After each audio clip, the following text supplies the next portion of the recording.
যেদিন থেকে এই বিস্কুট বানাতে শিখে গেছি সেদিন থেকে আর দোকান থেকে কিনে খেতে হয় না এই বিস্কুটটি। হাতে অল্প সময় থাকলে চা বানাতে বানাতে কিন্তু এই বিস্কুটটি বানিয়ে নিতে পারবেন। ভীষণ মজার আর ইজি এই রেসিপিটি। একই সাথে খুবই পুষ্টিকর আর হেলদি একটা বিস্কিট রেসিপি শেয়ার করব। সুপ্রিয় দর্শক, আসসালামু আলাইকুম। Welcome back to my channel Sharmin kitchens থেকে আমি শারমিন সবাইকে নতুন আরও একটা ভিডিওতে স্বাগতম জানাচ্ছি।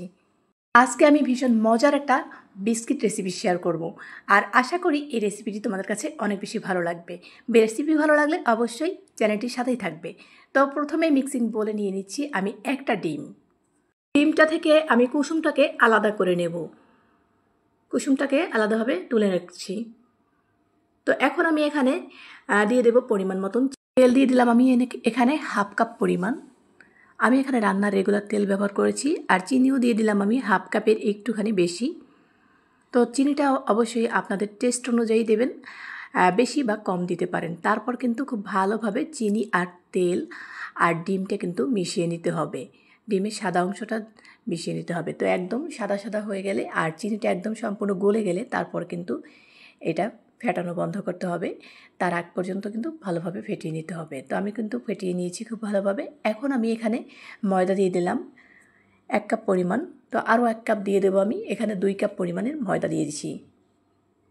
তারপর এখানে আমি এখানে বাদামটা ব্লেন্ডার করে নিয়েছি। আর বাদামটা ব্লেন্ডার করার সময় কিন্তু আমি 2 থেকে 3টা এলাচ দিয়েছিলাম, তাতে করে স্মেলটা খুব সুন্দর আসে। আর এখানে 2 চামচ পরিমাণের গুঁড়া দুধ দিয়ে দিলাম আর 1 চিমটি লবণ দিয়েছি মিষ্টির ব্যালেন্সটা যাতে ঠিক থাকে। এখন আমি এখানে দিয়ে দেব বেকিং পাউডার 1 চামচ পরিমাণ।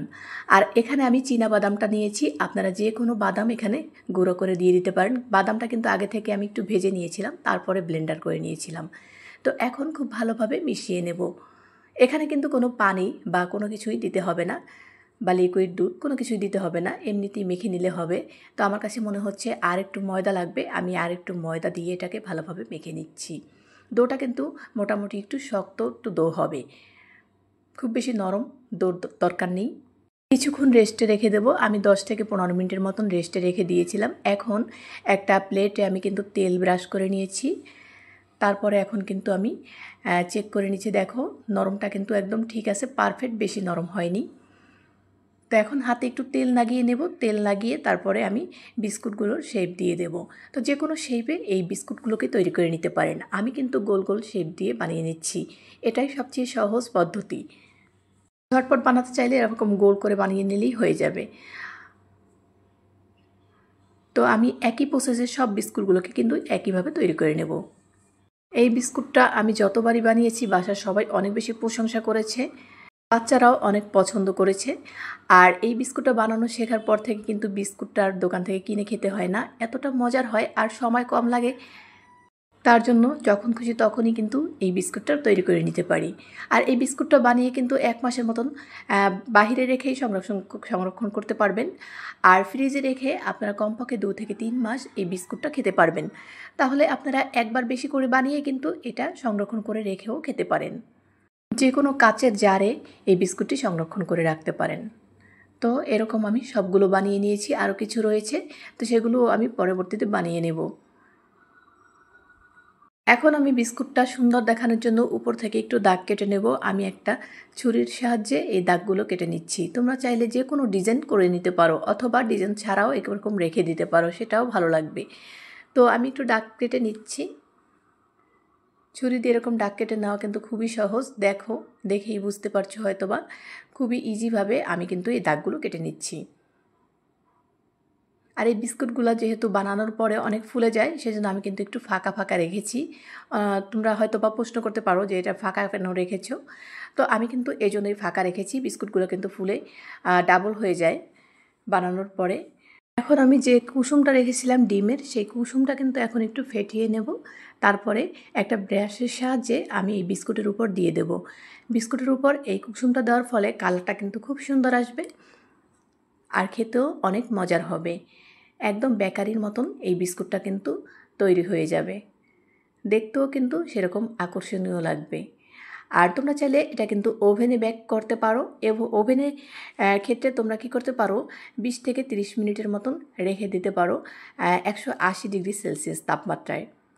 তাহলে কিন্তু বিস্কুটটা খুব ভালোভাবে হয়ে যাবে। তো তো আমি এখানে কিছু বাদাম দিয়েছিলাম, তো বাদামের ভিডিওটা স্কিপ হয়ে গেছে। আমি দেখো বাদামগুলো উপরে দিয়ে দিয়েছিলাম, একটু আধা ভাঙা করে এই বাদামগুলো দিয়ে দিয়েছি। তো তারপর এখানে দেখো একটা চুলায় কিন্তু আমি একটা পেন বসিয়েছি, সেখানে কিন্তু একটা স্ট্যান্ড দিয়েছি আর কিছু কাগজ দিয়েছিলাম, তারপরে উপরে স্ট্যান্ড দিয়েছি। এখন কিন্তু এটা ঢেকে দেব আর মুখটাও কিন্তু একদম সিল করে আটকে দেব।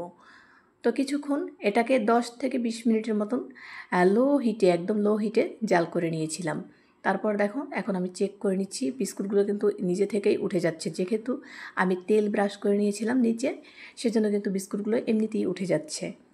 বিস্কুটগুলো কিন্তু এখন একদম তৈরি, কিন্তু একদম ঠান্ডা হলে তারপরে কিন্তু আমি এগুলোকে তুলে নেব। তো এখন আমি রেখে দিচ্ছি, বিস্কুটগুলোকে ঠান্ডা হওয়া পর্যন্ত অপেক্ষা করব। আর বাকি যে বিস্কুটগুলো আছে সেগুলো আমি এখন একই প্রসেসে কুক করে নেব। তো আমি আবার বসিয়ে দিলাম বাকিটা। তো দেখো এখন ঠান্ডা হয়ে গেছে, বিস্কুটগুলো কিন্তু ইজিভাবে ছাড়িয়ে নেওয়া যাচ্ছে, একদমই লেগে যাচ্ছে না প্লেটে। তো এখন আমি সাজিয়ে তোমাদের পরিবেশন করে দেখাচ্ছি বিস্কুটগুলো কতটা পারফেক্ট হয়েছে।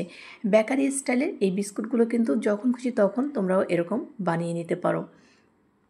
তো বন্ধুরা, আজকের এই বিস্কুটের রেসিপিটি তোমাদের কাছে কেমন লেগেছে কমেন্টে জানাতে ভুলবে না। এখন নিশ্চয়ই চাইছো আমি একটা তোমাদেরকে ভেঙে দেখাই যে ভিতরটা কেমন হয়েছে। তো আমি তোমাদের সুবিধার্থে আরেকটা ভেঙে দেখাচ্ছি কেমন হয়েছে।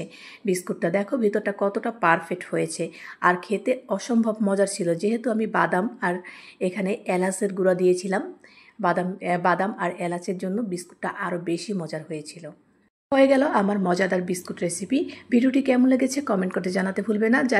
যারা ভিডিওটি ইউটিউব থেকে দেখছো তারা চ্যানেলটি সাবস্ক্রাইব করে পাশে থাকা বেল আইকনে প্রেস করে দিও, তাহলে হবে কি আমি ভিডিও দেওয়ার সাথে সাথে নোটিফিকেশনগুলো পেয়ে যাবে। আর যারা এই ভিডিওটি ফেসবুক পেজ থেকে দেখছো তারা পেজটি ফলো দিয়ে পাশে থেকো। আজকে তাহলে এখানেই বিদায় নিচ্ছি, দেখা হবে নেক্সট কোনো ভিডিওতে। আল্লাহ হাফেজ, আসসালামু আলাইকুম।